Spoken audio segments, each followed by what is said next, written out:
fight? Are we still in love? Why if they alright, baby? Can we still try? Tell me that we'll be fine. Are we still in love? Hello, hello, hello, and welcome back to another installment of the Black Bonnet Series. Thank you guys so much for joining again for another episode and tuning in. Again, thank you for your support. Thank you for buying some merchandise. If you haven't gotten some merchandise, again, click down below in the link in the description box and get some merch, okay? Share with your friends. Thank you for subscribing, for liking. Just honestly, the whole shebang. Sincerely, you guys are amazing. Okay. So I'm not gonna waste your time because today's episode is real hot. It's piping hot. It's like scorching. You know, it's an issue that has been, it's literally been unspoken for so many decades. And guess who's about to start speaking about it? Me, because why not? I don't have a filter any other way anyway, so let's get right into it, babes. Today's topic is, hey, white women, let's talk, okay? And what are we gonna be talking about? The white female fragility. I know, right? So exciting. A lot of people probably just turned off. I know, a lot of y'all probably just left us like, oh, time to go. I don't want to have this conversation. But I feel like it's a very important conversation to have because in this day and age, whenever we think of racism or white supremacy, we think of a white dude named Chad. A white Republican with a MAGA hat on. We think of Proud Boys. We think of these institutionalized like organizations, but we never think of white women associated with it. And the sad truth is that a lot of white women do perpetuate white supremacy, and they hide under the umbrella of, well, I'm a woman, I am oppressed as well, I can't possibly promote, you know, the ideals of white supremacy, I can't possibly be racist, I can't possibly be an oppressor. But the reality is, white women, y'all have been oppressing for years. So let's talk. Okay, so first I want to talk about white feminism. And I know a lot of people are like, what is that? I thought feminism is just feminism. Well, though it's difficult to find an exact definition for white feminism, it has come to describe a not quite feminist mindset that doesn't take into account the ways the women of color experience sexism and how it differs from the way white women experience it. Simply put, white feminism is for white women who don't want to examine their white privilege. And that was from bustle.com. Yeah, so that's what white feminism is. It's when you're a white woman who believes in equality, but you don't want to acknowledge the fact that you as a white woman have white privilege, okay? So with that being said, I feel, because me personally, I felt it was very important to talk about this because I have had it up to here, past the camera view, okay? I've literally gotten tired of white women getting away with saying some pretty racist shit and hiding under the veil of, well, I'm a woman, I can't be an oppressor.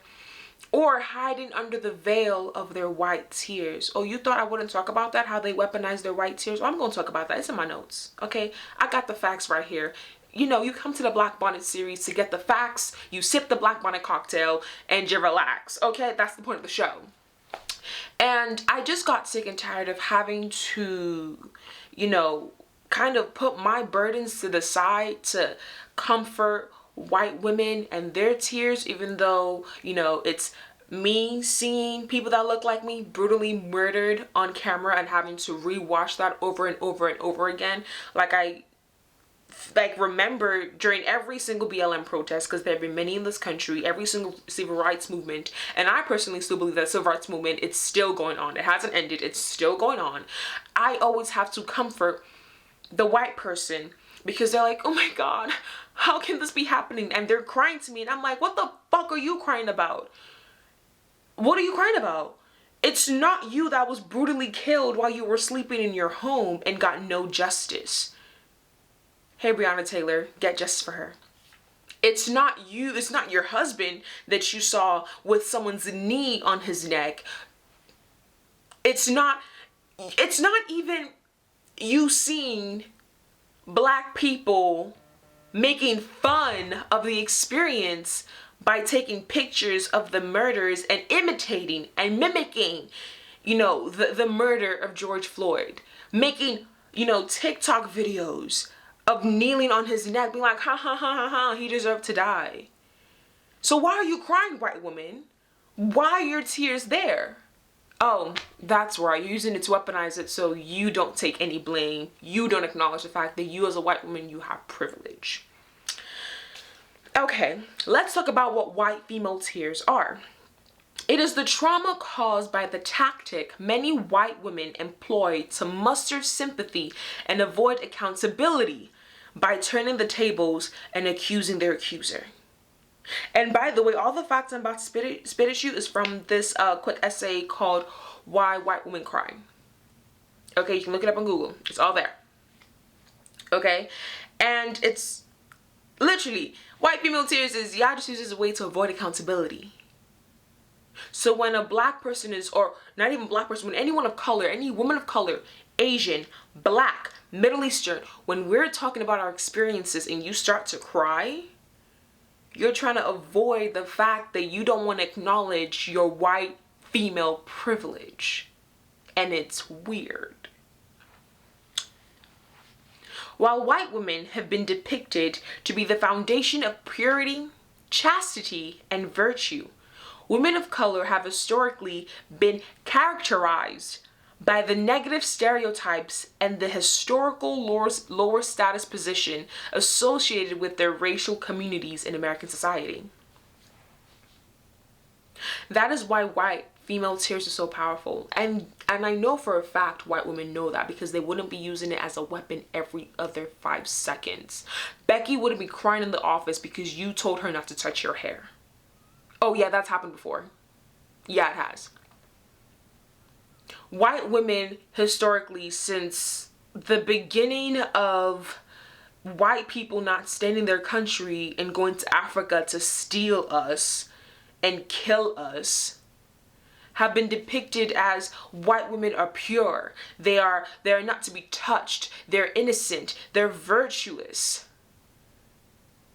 Meanwhile, anyone of color is everything but that. So because white women know that in, society they're depicted as innocent, they know that their tears will also be depicted as helpless and innocent. White women historically in media, for as long as patriarchy as existed, they have been depicted as this helpless, innocent, virtuous woman that will always need to be rescued, always need to be helped. And because of that, they weaponize that.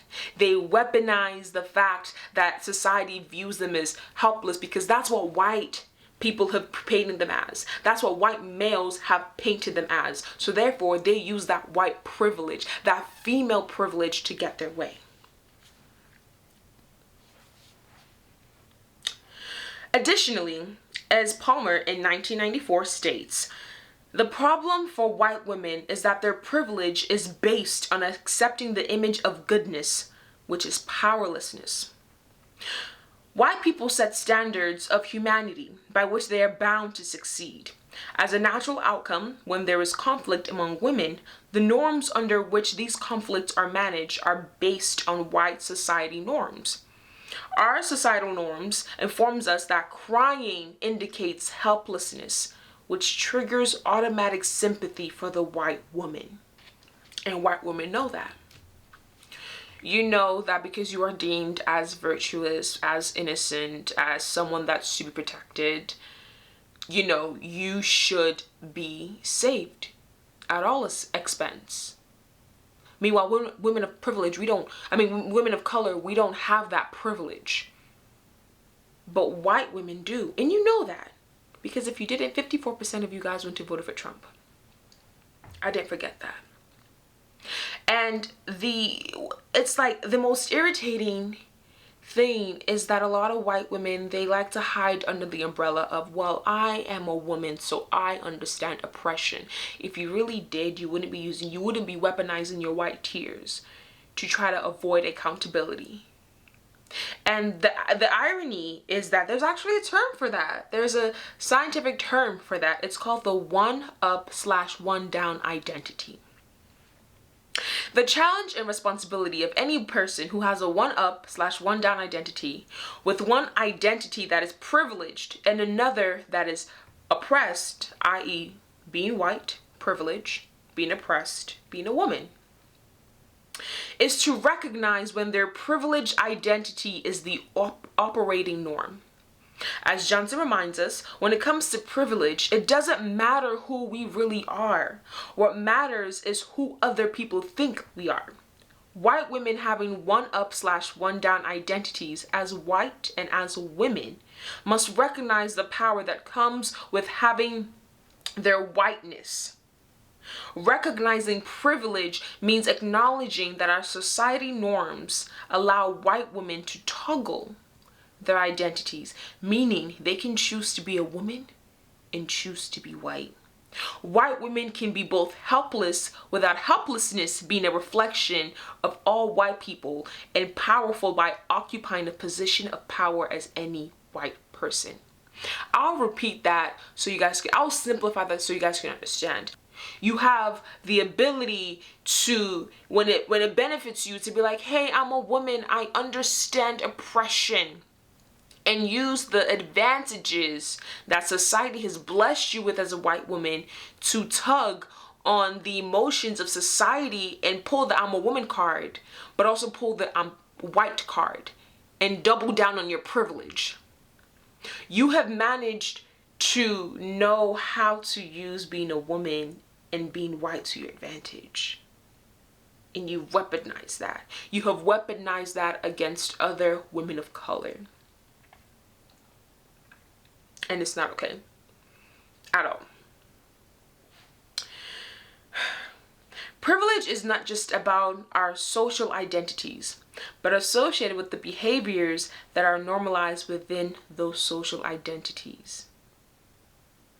I'm going to repeat that.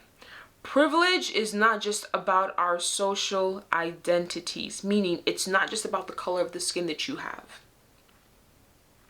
but it's associated with the behaviors that are normalized within our society.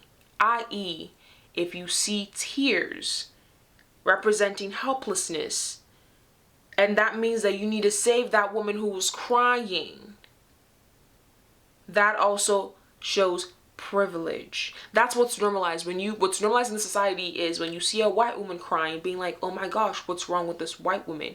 I need to help her.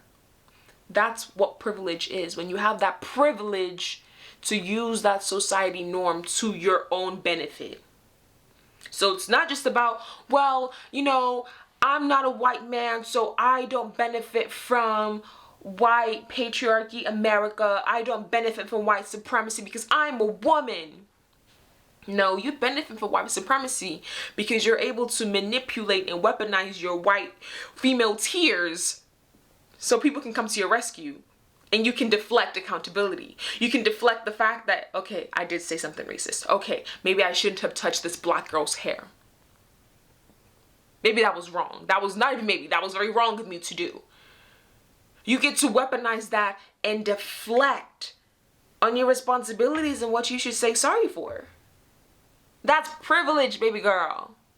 And I know white women know this. This isn't new. Nothing new, nothing changed. It's the same old, same old. But no one's talking about it. Why aren't we talking about this? White women, y'all want to say y'all not racist, y'all are so feminism. Feminism. First of all, let's even look at the origin of feminism while we're on the topic. Let's look at the origin of feminism. According to Bazaar magazine, we cannot forget the ways that suffragists dismissed the voices of black women, sending them to the back of their marches only for black activists like Ida B. Wells and Anna Julia Cooper to make their major moves while fighting for the vote in tandem with their fight for rights as Black people, ultimately shifting the shape of this country. If there is not the intentional and action-based inclusion of women of color, then feminism is simply white supremacy in heels. Feminism is simply white supremacy in heels. Feminism since day one had ignored and purposefully ignored the issues of Black and brown women. I mean, Audre Lorde, she wrote letters, yo, include us. We want to be a part of we are women too. We want equal rights. We deserve to be in this fight together. And what did she do? She pushed her to the back. But Audre Lorde, she a baddie. She a baddie, okay? She said, you know what, if you're going to push me to the back, I'm going to take this fight on without you. So white women, historically, you have been known to just ignore the issues of women of color because it didn't benefit you. It wasn't your concern. It wasn't your concern. White women, you want to preach and say, I am not racist. I do not believe in white supremacy. I do not benefit from white supremacy because I am a woman. Yet, 54% of y'all voted for Trump. Yet, the foundation of feminism is ignoring the struggles of women of color. Yet, you continue to weaponize your white tears to avoid accountability. Yet, you continue to be microaggressive and racist to women of color on a daily basis. Asking, can I touch your hair? Microaggressive. Not even, sometimes y'all don't even ask. Y'all go ahead with your nasty, pasty fingers and run your hands through my hair. Okay. And while we're on this topic of feminism, right? Somebody had to create a new term for actual feminism that included everybody. And it's called, the term is intersectional feminism, which stands in opposition to white feminism and was coined by civil rights activist and law professor Kimberly Crenshaw in 1989 to help describe the experiences of Black women who do not only face sexism but also systematic racism. That's the way feminism should have been. But for maybe you guys are still in doubt about, oh, well, there's no such thing as white feminism. Oh, let's go back to the history. Okay, let's go to school, kids. Let's open your history books. When militant suffragist Alice Paul formed the National Woman's Party in 1920, she set as her major goal an equal rights amendment to the federal constitution. Paul was unresponsive to working class organizers' arguments that such an amendment might nullify legislation protecting women workers. She was equally uninterested in requests by African American feminists that the suffragist battle be continued until Southern Blacks, men and women, could safely and easily exercise their right to vote. Paul had decided that sex discrimination would be the sole focus of the National Women's Party. Attempting to deal with issues of class and race, she said, would dilute the party's strength as an advocate for gender equality. This felt like a betrayal to many Black and working class suffragists, for it left all but white women of the middle and upper class out in the cold. Are you still confused about how white women have continuously left out women of color? Because if you're still confused, then at this point, just log out. Because you're just not getting it, and you're not getting it, and you're not gonna get it. Just log out. Go continue to be racist. Go continue to weaponize your white tears. Go ahead. But one thing I'm gonna tell you, you're not gonna try with this girl. I'm not gonna let you try it with this girl. Because you can cry, I can cry too. We both can cry. We both can be here crying. We both can cry. Wah, mommy. Shit, I can get on the floor and be like, what? We both can cry. Because at this point, it's it's getting old. It's getting irritating. White women, you guys, for some reason, don't want to just accept responsibility that you need to start checking each other. You need to start taking accountability for the fact that, yes, we have a history of leaving out women of color. We have a history of benefiting from white male privilege. We have a history of benefiting from the white patriarchy. We have a history of benefiting from our skin color. Stop ignoring it. Accept it. And before I end this episode, I'm going to talk about the steps in identifying white feminism when it sneaks in, because sometimes we don't even know when it's there. We don't even know when it's snuck in. We don't even know when it's snuck into our daily language, daily lives, our daily habits. So I'm gonna tell you the steps so black, brown, and white women can notice when it comes in. Number 1, you don't think white feminism exists. That's simple enough. If you don't think it exists, there you go. You're perpetuating white feminism, aka you're perpetuating white supremacy. If you don't think it exists, then what are you doing here? Why are you here? To deny white feminism is real, just erases women of color and their voices even more. If you can't accept the fact that you have privilege as a white person, talk less of the fact that you are a woman, but you have a privilege as a white woman, you're deciding to erase the voices of black and brown people. Number 2, if your response is not all people, that's an issue right there. If you feel like you need to respond to conversations of systematic racism or conversations about white women and your immediate response is not all people, if you're watching this episode and your mind is saying and your immediate response is, well, not all white females, not all white women, issue right there.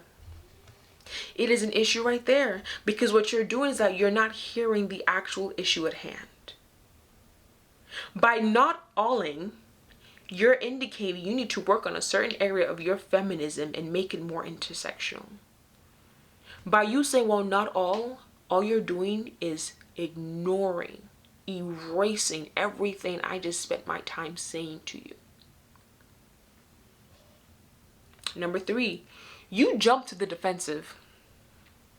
Child, the amount of times I have seen white women jump to the defensive, y'all should be ashamed of yourselves.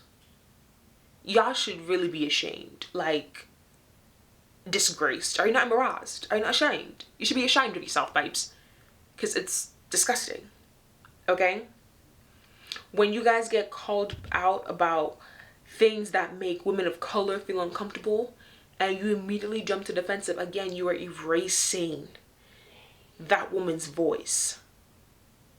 And I know you're doing that because you're doing that to, again, avoid accountability. So the question is, are you going to stop? You know what? I should have said this before. This episode is for women that want to actually listen and stop the cycle and actually want to be better and actually want to be part of the 44% that voted for Biden.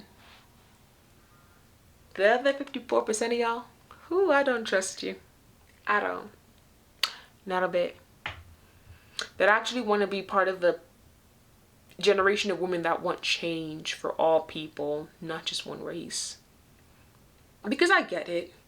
In order to admit white feminism exists, you have to kind of relinquish your power in a sense, which will never happen because white privilege will always be there. And I think that's what a lot of you guys are afraid of, losing that power, losing that ability to weaponize your white tears, actually having to take accountability for things, actually having to say I'm sorry to a person of color, a woman of color, actually having to face the monstrosity that is, the history of white people in this world and what they have done to people of color. Number 4, you don't learn from feedback. I ain't even gotta say much. you know what that means. If you get called out, set time aside to actually learn about why you got called out. Don't get defensive. Just be like, okay, what was this person saying? Because if a white person tells me, oh, yo, you did something wrong, y'all don't start crying. But if a woman of color calls you and is like, hey, what you said to me today, I didn't appreciate it. How you said it, I didn't appreciate it. Don't start crying. Accept it. Stop jumping to, oh my gosh, I'm not a racist. Girl, nobody's calling you a racist. We're saying you need to do better and be better.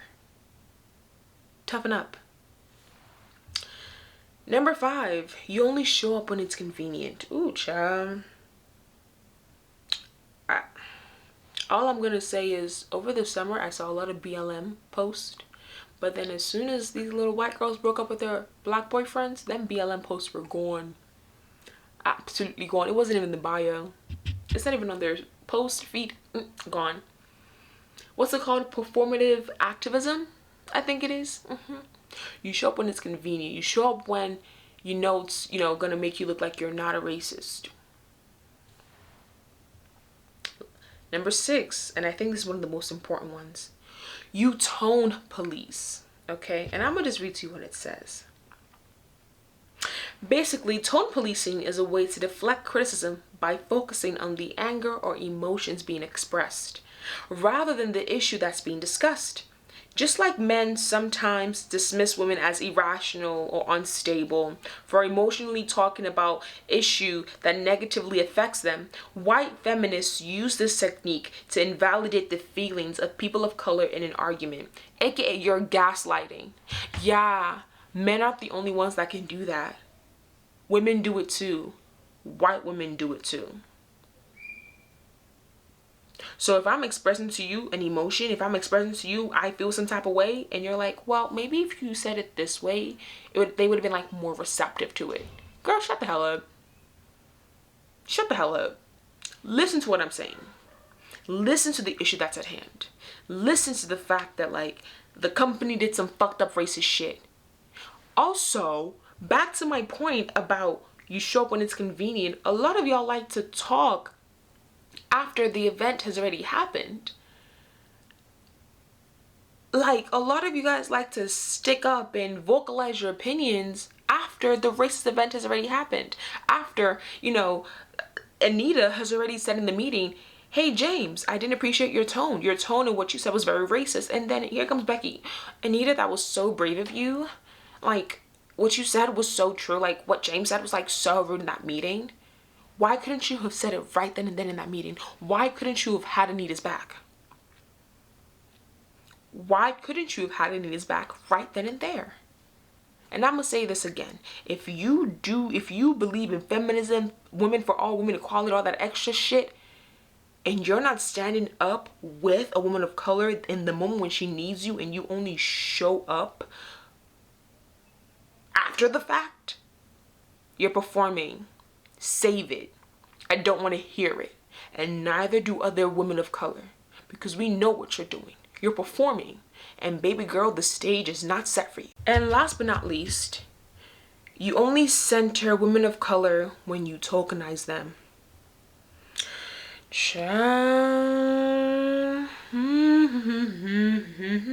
I'm gonna speak to you whatever, okay? There are many ways in which white feminists tokenize people of color. And if you're unsure you're doing this, simply ask yourself this. Are you including women of color just to keep from being seen or perceived as exclusionary? If that's your main priority, you're probably being token, and that's white as fuck. That's white feminist as fuck. If you're inviting your one black friend to the barbecue, to the dinner, because you want to say, I have black friends, you're tokenizing them. I have a black boyfriend, I can't be racist, you're tokenizing them. That line of, I have that, you're tokenizing. Don't ever in your life do that. You're tokenizing. I didn't think it was racist to touch your hair because I have black friends who let me, token. Stop it. Oh, stop it. Stop it. That's what I got for today's episode, y'all. Share with your friends, like, subscribe. Join me for the live panel discussion this Sunday at 7 p.m. when I talk about this with the rest of my gang, Chanel, Tate, and Schwartz. Oh, and I'll be having a special guest as well. I will be having a special guest. It's a huge surprise. So make sure you come. You share with your friends, and you join the conversation.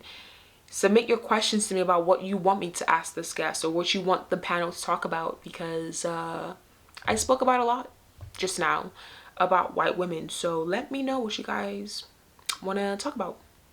Thank you guys so much for watching today's episode. And again, I'll catch you guys on the live panel. Get your merch down below and subscribe, like, and share. Fly